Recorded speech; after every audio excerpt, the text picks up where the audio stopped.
Welcome to the Black and Gold Hour show. It's your host Merv. It's late. It's Monday night. As you can tell, I just watched New Orleans Saints lose 16-17 to the Tampa Bay Buccaneers. Usually I'm positive. Usually I have a lot. The only positive thing I have to say for this week's episode is I'm glad the season's over. The New Orleans Saints are 4-9 and essentially out of the playoff contention. At this point, sniffing around, they were in the hunt. And with the win against the Tampa Bay Buccaneers, they would have been able to do some damage and at least cause a little stir in the NFC South. But with a loss, the Bucs, the New Orleans Saints are 1-3 in the division and 4-9 on the season. And honestly, at this point, there's no positive regarding it. Let's get into it.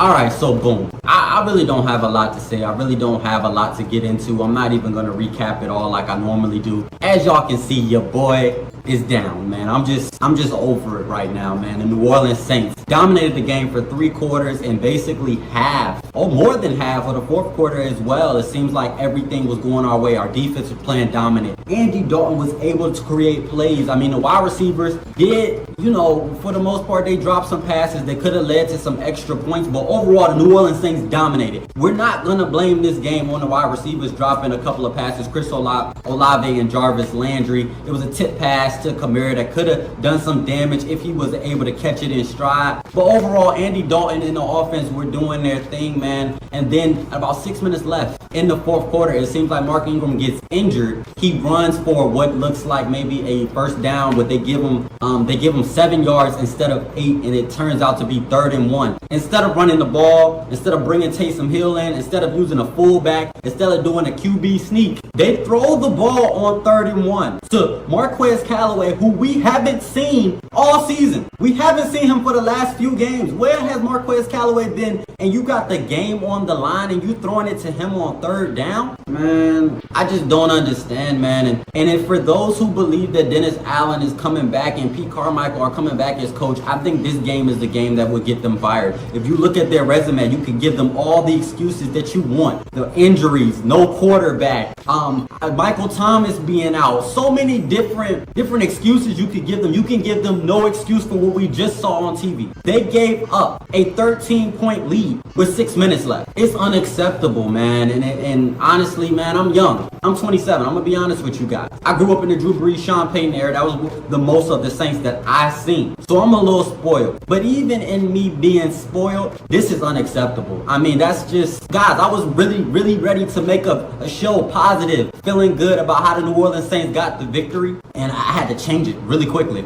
I had to change my whole tone because my energy went down. I just really want to go to bed, man. It's upsetting at this point, man. Paulson Adebo with the flag late. It just seems like a utter collapse that was just unacceptable. And it's all on coach. When the Bucs scored the first touchdown, bring it to 10-16, he should have been in everybody in the huddle. Like, we're not losing this game. But of course, the Bucs get in a groove and drive down the field and make all the plays they need to. And the New Orleans Saints, once again, make every play except the plays they need to, man. And at this point, the New Orleans Saints are 4-9. I mean, it's all but over. The NFC South still sucks. It'll still be Saints fans in the community saying, well, the Saints can still win the division. At this point, I'm done. The New Orleans Saints season is pretty much over as far as playoffs. We got to start thinking about the draft. We got to start thinking about next steps because this New Orleans Saints team and this coaching staff are not going anywhere. And even if they ever got to the playoffs with this team, it wouldn't be a pretty sight at all. But that's it. That's your quick vent, man. I don't have a lot to say. I'm kind of shocked. This is just my quick reaction. Y'all never seen this side of Merv. I'm always positive and upbeat. But what I just seen was just unacceptable. And Miss Benson, Mickey Loomis definitely got to do some thinking. But that's just my quick reaction, man. I'm sure there'll be other people reacting to the game, man. But right now I'm at a loss for words. As usual, I'll always be back for more Saints commentary, more Saints news. But man, I just kind of wanted to express myself to you guys, man. Thank you guys for watching. Stay safe. Be blessed.